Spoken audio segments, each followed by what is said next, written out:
I'm Kimberly Acosta. Welcome to this edition of the Native News Update on Friday, May 28th. Many of the stories you hear here can be found at our website, IndianCountryNews.com. And here's the news for the day from the Associated Press and other Native news sources. An attempt to cap legal fees and make other changes to a controversial $3.4 billion deal settling claims of federal mismanagement of Native American lands failed May 27th, moving the measure one step closer to congressional approval.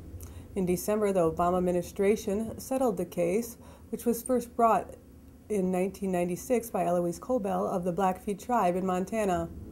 But it has rankled some Native Americans and congressional opponents because it includes language entitling lawyers for Cobell to collect up to $100 million for their work. Cobell defends the $100 million as reasonable, given the lawyers' work and the size of the award. Her lawyers also have said that even small changes to the agreement could jeopardize a deal that the federal judge had approved. The case can't be closed unless Congress approves the money. A recent federal court ruling that puts 3 Osage Nation casinos in jeopardy could cost Oklahoma more than $27 million over 10 years. The state legislature's Native American caucus is asking Governor Brad Henry and the Oklahoma Tax Commission to meet with the Osage Nation to head off a situation that they said could hurt both the state and the tribe. The Osage Nation sued the tax agency in 2001, asserting that federal law prohibits states from taxing the income of tribal members who lived and earned income in what the law defines as Indian country. That includes Osage County, which the tribe considers to be a reservation.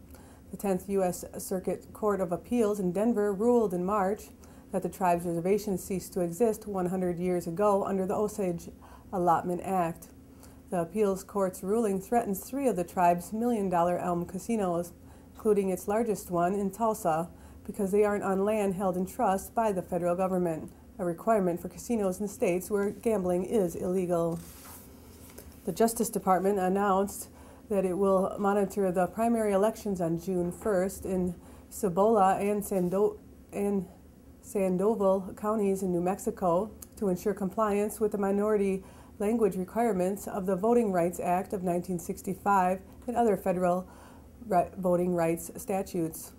The Voting Rights Act requires these covered jurisdictions to provide language assistance in certain Native American languages during the election process.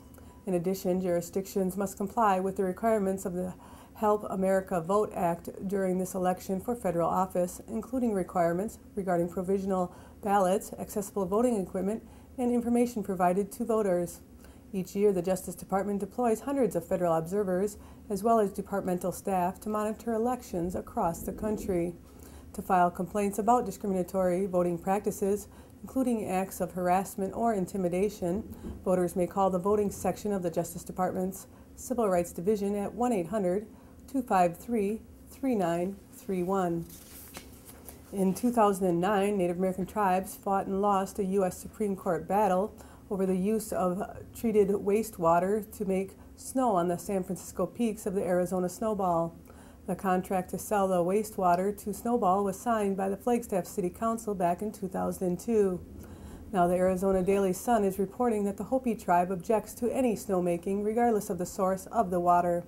The chairman of the Hopi tribe said Hopi elders felt strongly that no water of any kind should be used to make snow on the San Francisco peaks, and that the Hopi tribe did not approve it, despite a letter signaling otherwise from one tribal committee.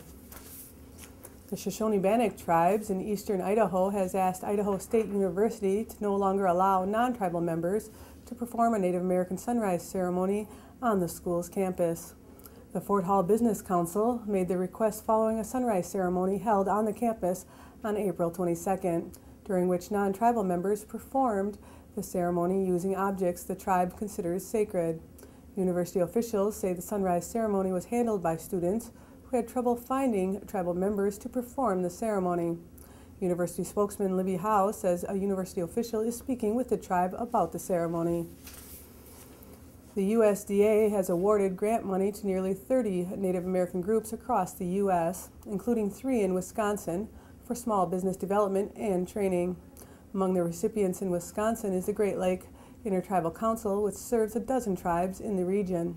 Another grant recipient is Northwood's Niji Enterprise Community Incorporated, who says they'll use their money to help the Lac du Flambeau, Secaucus, Chippewa, and Menominee nations with economic development. And the third Wisconsin recipient is Niji Capital Partners, who support business development in impoverished tribal areas. It's that time of year when we pause and pay gratitude as a nation to those who fought for our country and are still fighting our enemies. Memorial Day is to let everyone know that those who have lost loved ones are not alone. It is a reminder to those who have made the sacrifice to serve their country that their efforts are not forgotten. Certainly our nation's wars are in our minds this Memorial Day weekend. And on that note, I'd like to wish you a safe and happy holiday. And that's the latest roundup of news from Indian Country on this edition of the Native News Update. Thank you and have a grand day.